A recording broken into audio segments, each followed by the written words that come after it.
Bagi saudara sekalian, bersyukur kita bisa kembali berjumpa ya dalam firman Allah yang menjadi kekuatan yang luar biasa ya, memampukan kita menghadapi setiap kesulitan, kesukaran yang sedang saudara dan saya hadapi. Mari kita berdoa terlebih dahulu. Bapak dan saudara, kami bersyukur biarlah Roh-Mu boleh terus menguatkan, menyingkapkan kepada kami betapa firman Allah menjadi kekuatan yang real, supaya kami bisa menghadapi segala kesukaran, himpitan, tekanan di dunia ini. Dan Tuhan menjawab kami dengan firman-Nya, dan Roh Kudus boleh memberi kami kemampuan untuk boleh menghidupkan firman ini. Beri kepada kami roh yang kuat, roh yang teguh, biarlah kami mampu melakukan kehendak Allah selama kami hidup di dunia ini. Dalam nama Yesus kami berdoa, mengucap syukur. Amin. Saudaraku, kita kembali membahas mengenai pengharapan. Kita akan membahas pengharapan yang Allah berikan kepada kita selama kita hidup di dunia ini. Dalam kesempatan ini saya akan membahas satu ayat firman Allah yang teguh, yang kokoh, yang menjadi pegangan buat setiap kita, memampukan kita untuk terus percaya dalam keadaan apapun sebetulnya Allah ada dan membawa kebaikannya. Ini adalah ayat yang betul-betul terkenal dan kokoh buat setiap kita. Roma 8 ayat 28 ya. Kita tahu sekarang bahwa Allah turut bekerja dalam segala sesuatu untuk mendatangkan kebaikan bagi mereka yang mengasihi Dia, itu bagi mereka yang terpanggil sesuai dengan rencana Allah. Kita tahu sekarang bahwa Allah turut bekerja dalam segala sesuatu untuk mendatangkan kebaikan bagi mereka yang mengasihi Dia, itu bagi mereka yang terpanggil sesuai dengan rencana Allah. Jadi di sini dikatakan bahwa Allah turut bekerja dalam segala sesuatu. Hal ini akan sangat sulit ya untuk kita bisa resapi lah gitu. Segala sesuatu itu ya semua hal, dan tetapi juga ada syaratnya ya. Ketika hal buruk menimpa kita, keadaan-keadaan yang sulit, mungkin musibah, mungkin hal-hal yang jelek yang menurut kita sulit, mungkin keadaan sekitar kita, baik orang tua kita, anak kita, teman kita, lingkungan kerja kita, tempat di mana kita berinteraksi, kita mengalami keadaan-keadaan yang buruk. Nah, apakah Allah bekerja di balik semua itu? Nah, ayat yang jelas di sini dikatakan bahwa kalau kita mengasihi Tuhan, lalu kita memang tahu kita dipanggil oleh Tuhan dan sedang mengerjakan panggilan itu, Allah menjamin, firman ini menjamin bahwa segala sesuatu yang menurut kita buruk itu, Allah bekerja di balik semua itu. Nah, ini hal yang membuat kita harusnya bisa kokoh ya, bahwa sebetulnya Allah ada di balik semua itu. Mungkin kisah yang terkenal Yusuf ya, dimana Yusuf tuh merasa dirinya dibuang, dijual, lalu dikhianati, dia juga harus masuk penjara, difitnah. Tetapi ternyata semua itu memampukan dia menjadi seorang yang dipakai Allah ya untuk menyelamatkan bangsa Israel pada masa kelaparan. Dia bilang bahwa Allah lah yang mengutus aku terlebih dahulu mendahului kamu untuk mempunyai satu tujuan, itu menyelamatkan bangsa ini. Itu adalah rencana Allah yang gak ada dalam pikiran Yusuf ya ketika dia mengalami kejadian-kejadian yang buruk. Tapi di situ bukti nyata bahwa Allah turut bekerja lewat hal yang buruk itu, hal yang direka-rekakan yang buruk, dan Yusuf tetap bisa menyelesaikan hal yang indah di balik semua itu. Jadi saya mau mengatakan bahwa kita harus belajar ya, saya harus belajar tidak putus asa, tidak hilang harapan, tidak menjadi kecewa dan tidak menjadi berputus asa ketika hal-hal yang kurang baik, yang buruk menimpa kita. Tapi kita tahu kita sedang mengerjakan kehendak Allah, kita tahu bahwa kita mengasihi Dia, kita tahu bahwa kita sedang melakukan apa yang Dia panggil kita untuk kerjakan. Kita percaya bahwa di balik semua itu tangan Tuhan bekerja. Seringkali keadaan itu begitu gelap ya. Seringkali situasi di luar kita itu sudah tidak bisa kita kendalikan, begitu gelap, begitu rumit, dan kita sudah tidak punya kekuatan untuk menyelesaikannya. Tapi biarlah kita belajar percaya bahwa di balik semua kerumitan itu, semua kegelapan itu, ada tangan Tuhan yang sedang bekerja ya, mengatur segala peristiwa, mengatur segala keadaan untuk kebaikan kita. Itu ayat yang indah. Sekali lagi, bukan untuk kesenangan kita ataupun kebahagiaan kita yang semu ya. Bukan supaya kita senang, tapi supaya kita baik. bahwa Allah lebih menekankan keadaan kita baik dibanding kita happy atau senang ya. Karena ketika keadaan kita happy, senang, belum tentu keadaan kita baik. Nah, itu bisa berganti. Nah, cuman percayalah ketika keadaannya baik, semua happy, kesenangan, sukacita itu juga akan mengikuti nantinya. Jadi Allah menekankan bahwa ia ingin mencapai keadaan yang baik. Dia concern dengan keadaan kita yang baik, yang sesuai dengan firman Allah. Itu lebih utama dibanding kita sekedar senang atau happy. Mari kita melihat ya, satu ayat yang lain yang membuat kita yakin bahwa inilah pengharapan kita ya. Di Mazmur 27 ayat 13. Mazmur 27 ayat 13. Sesungguhnya aku percaya akan melihat kebaikan Tuhan, amin, di negeri orang-orang yang hidup. Ini ayat yang indah ya. Sesungguhnya aku percaya akan melihat kebaikan Tuhan di negeri orang-orang yang hidup ya, di dunia ini, di masa ini, di keadaan ini. Aku percaya aku akan melihat kebaikan Tuhan. Ayat ini ada ayat paralel yang bisa diterjemahkan. Sesungguhnya aku akan putus asa jika aku tidak bisa melihat kebaikan Tuhan di negeri orang-orang yang hidup. Jadi saudara bisa melihat ayat yang seimbang atau terjemahan lainnya. Sesungguhnya aku bisa putus asa.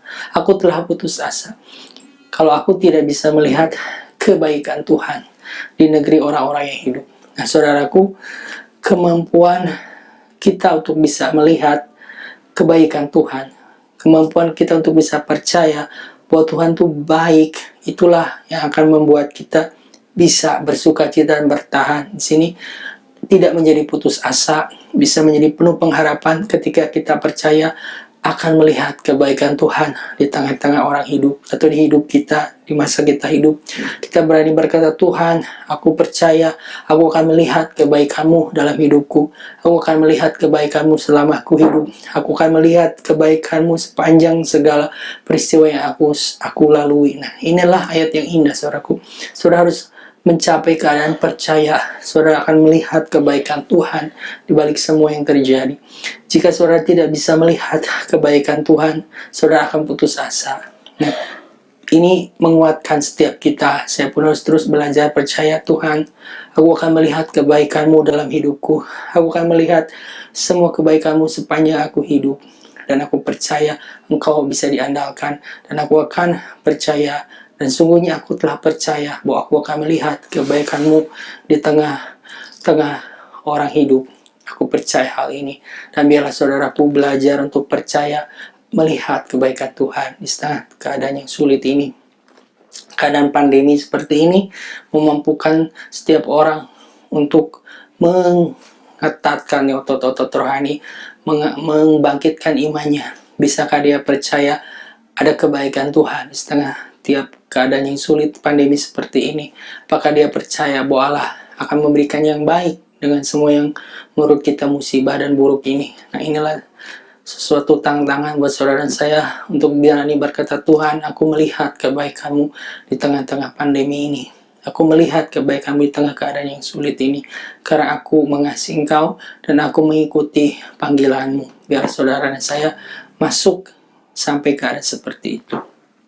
Nah, kita juga akan melihat ya, ketika kita bisa kokoh dengan hal ini, keadaan-keadaan yang buruk yang dialami Paulus tuh bisa lah kita sedikit-sedikit tanggung ya. Kita melihat Roma 8 ayat 32. Ia yang tidak menyayangkan anaknya sendiri, tetapi yang menyerahkannya bagi kita semua, bagaimanakah mungkin ia tidak mengaruniakan segala sesuatu kepada kita bersama-sama dengan dia? Ini logika yang mendasar ya, yang Paulus miliki. Kalau Bapa di surga sampai rela memberikan anaknya, Yesus yang paling berharga, sangat tidak masuk akal kalau Bapa di surga tidak memberikan hal yang baik buat kita, yang lebih rendah dibanding Yesus itu sendiri kan. Segala sesuatu yang mungkin buat Allah itu tidak berharga dibandingkan Yesus itu sendiri kan sebetulnya. Siapakah yang akan menggugat ya orang-orang yang pilihan Allah? Allah yang membenarkan mereka. Siapakah akan menghukum mereka?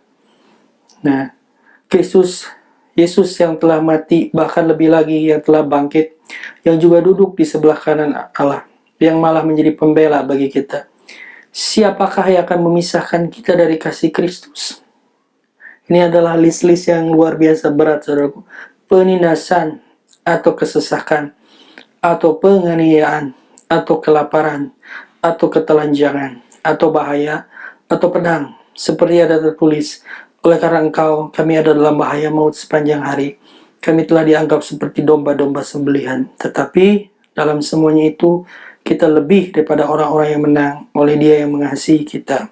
Sebab aku yakin bahwa baik maut maupun hidup, baik malaikat-malaikat maupun pemerintah-pemerintah, baik yang ada sekarang maupun yang akan datang, atau kuasa-kuasa, baik yang di atas maupun di bawah, ataupun sesuatu makhluk lain, tidak akan ada yang memisahkan kita dari kasih Allah yang ada dalam Kristus Yesus Tuhan kita. Jadi saudaraku bisa melihat keadaan-keadaan yang berat, penindasan, ketelanjangan, kelaparan, penganiayaan, mara bahaya, itu keadaan-keadaan yang sangat sukar dan membuat orang putus asa. Saya yakin kita bisa putus asa kalau keadaan itu menimpa setiap kita.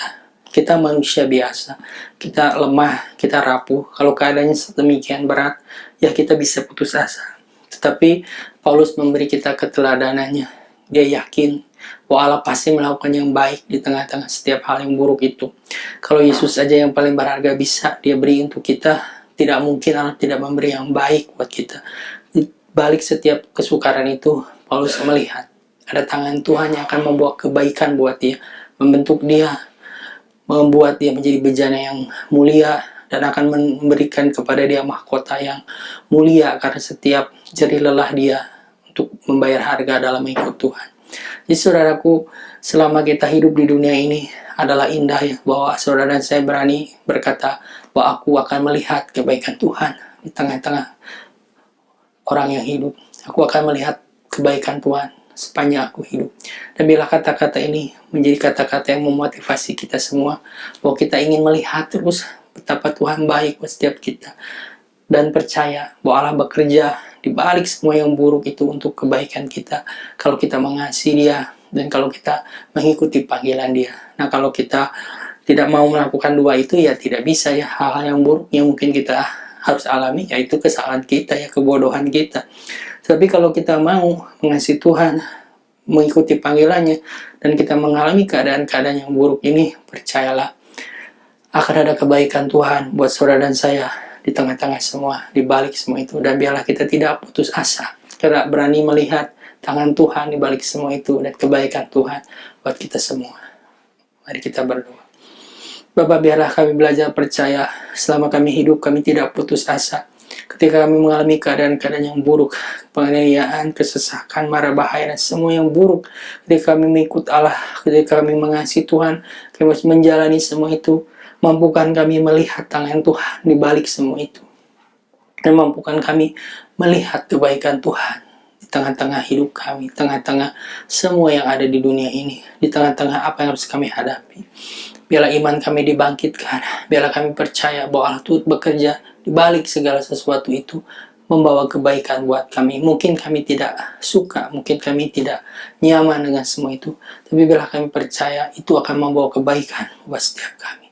Biarlah Tuhan yang menguatkan hati setiap kami percaya bahwa Allah akan membuat kebaikan buat setiap kami di tengah-tengah hidup kami. Dalam nama Yesus kami berdoa, kami ucap syukur.